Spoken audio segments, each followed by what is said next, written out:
Dah sampai pun. Ni kita kat tingkat 5 sekarang ni. Kita sampai dekat kedai kapet saya dekat tingkat 5 GM Plaza. Kapet yang cantik-cantik ada kat sini. Lepas raya, sekarang pun raya dah ada kat sini.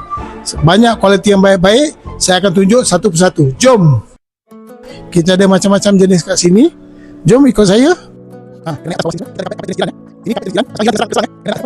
Jadi ini kapet Iran original. Corak dia pun corak dia cantik. Tak macam biasa-biasa bercorak. Dalam belakang ni kalau buka memang ada tulis made in Iran.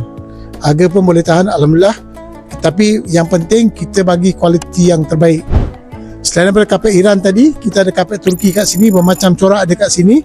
Ada corak Turki tradisional, corak Turki modern. Dia motif dia belakang putih, tengah tu ada corak. Corak-corak terbaik. Harga datang kat sini bermacam-macam jenis kita ada. Sini pun ada, sini pun ada, sini pun ada. Sekarang kita pergi cadar pula, okey?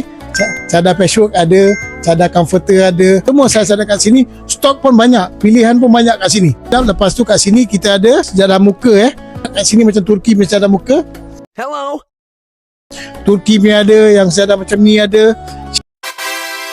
Apa nak buat kerja kahwin ke, nak buat hadiah ke, mau dog gift kat sini, boleh datang sini. Nak 5 piece pun boleh, nak 1 piece pun boleh, nak 10 piece, 25 piece, nak 1000 piece pun ada.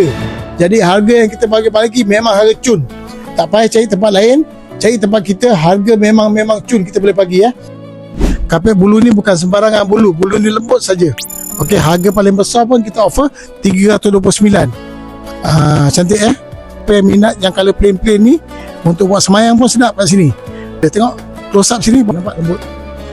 Nampak tak dalam lembut. Wow, sedap.